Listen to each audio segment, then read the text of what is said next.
Joining me now, we've missed him. He's live from his Lego bunker. Stephen Yates, foreign policy expert. And as you know, he was the head of Radio Free Asia, but the communists did not like him. And so now we get him.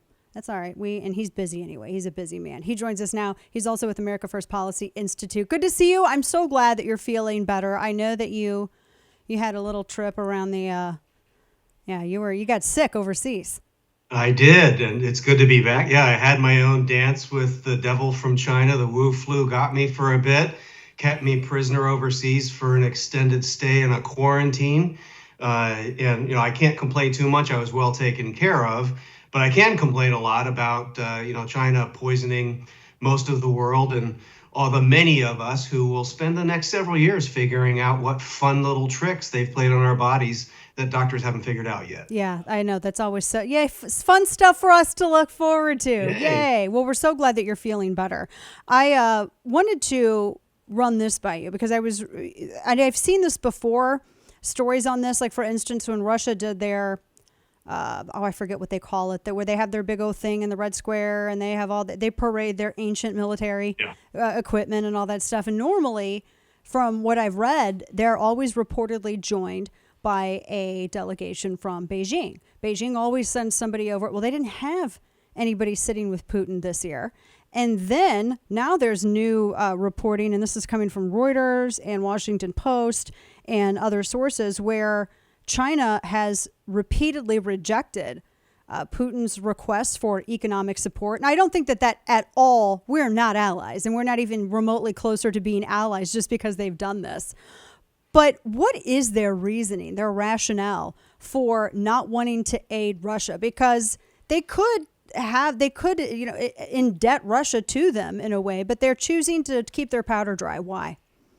Well, there's a couple of things going on here that I doubt the mainstream media is covering. One, the leader of China hasn't left his country since really the advent of COVID.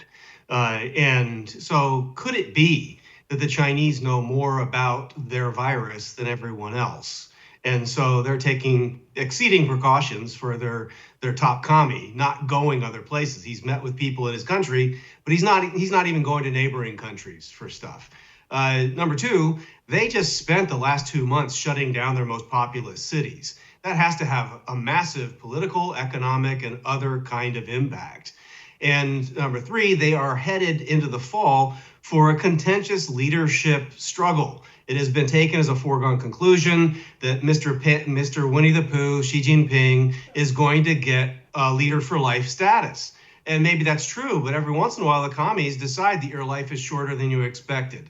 And so there could be a lot of reasons why Xi Jinping isn't going abroad, that others beneath him that are caught up in these leadership struggles don't want to get stuck overseas and not able to come back.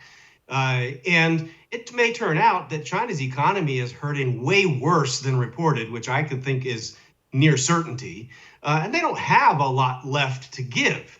The West, after the Ukrainians got abused, found a little bit of spine and soul and decided to sanction Russians. Probably the last thing the Chinese want to do is to expand their exposure to potential sanctions. So there's a lot of rational things that could be going on. But the miracle of commie culture is we don't get to know. They operate in their own little black box. And so we should just assume the worst. Yeah, assume the worst is right. Talking with our friend Stephen Yates, Xi Jinping may not be leaving China, but obviously doesn't stop them from still kind of saber rattling. Australia claimed that China had threatened a plane over the South China Sea.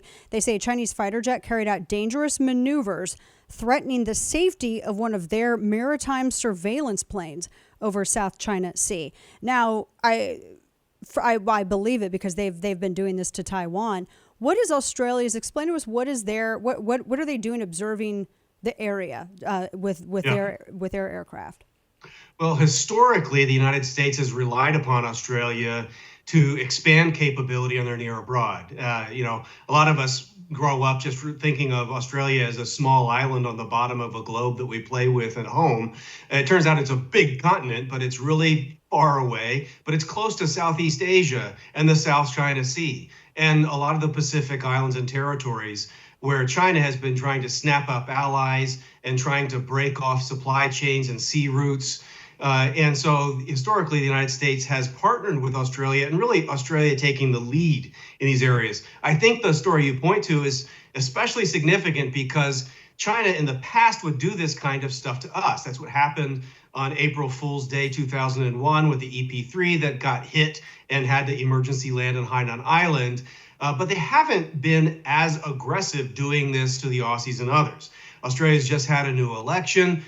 There might be some question in Beijing's mind about whether the new government there is going to be tougher on China or weaker on China. And maybe this is a way of sort of jabbing at their chin to measure response to try to set the tone there. Interesting, very interesting. Talking with Stephen Yates, who is an expert in this area. He's also the chair of the China Policy Initiative with America First Policy Institute. How are they, because it seemed before coronavirus, like pre-lockdown and everything else, they were speeding along pretty well, expanding, whether it's through their Belt and Road Initiative or in South America with their crappy technical offerings. I don't really trust technology coming from China. Does it seem, I don't know, maybe there's an absence of reporting on it, but to me it seems as though some areas have cooled on working with China the way that China has been trying to achieve. Is that true, or is there just an absence of reporting on this? Well, I think it's true that people have now had the benefit of time to see that they bought a bad deal, that China can bring in sort of rapid construction of a soccer stadium, but after 10 years, you can find out the soccer stadium's falling apart. So at the outset, it seemed like a good deal, and the leader who took a bunch of money under the table thought it was a fabulous deal. But as time goes by, the leader gets caught, and the stadium starts to crumble. And so there is a little bit of that going along on what we used to call the third world. But I also think there's been a bit of a pivot of China pulling back on some of these investments and actually doubling down on its territorial claims closer to home. So it's been actually more aggressive on its sea claims and air operations and things like that, pushing out, as we discussed, in the South China Sea, in the East China Sea toward the direction of Japan, pushing out into the Pacific. These kind of outrageous territorial claims and intimidation moves, I think, have expanded where the Belt and Road has lost a little bit of momentum. Shouldn't be ignored or forgotten, right. But I think there has been a change that you were alluding to. Oh, I would hope so, because it's worrisome, especially when you see him pulling this up for you. There was a great, I'm trying to remember who this was. I think it was Lieutenant General James Dawkins Jr., who works with strategic deterrence and nuclear integration. And he was warning about nuclear deterrence. Ours is at risk, and that we have these aging strategic forces. Meanwhile, for the first time in history, the United States they're not equal to us, but they're gaining ground. You have, threats on the Middle East and with Russia and elsewhere in terms of nuclear situations, for the lack of a better way to put it. And then obviously China and their nuclear capabilities. Where you would think that this would be a focus for the administration instead of making everything green, like making the only thing I've ever heard from Mayor Pete Buttigieg and then Secretary of Transportation Newmom, whatever, and then President Biden is they talk about making the vehicles green and making the ships green and all that, because it's so easy to charge a vehicle, when you're in the middle of conflict. It's very easy, just a quick 80 minutes to charge it. Where's the address on that?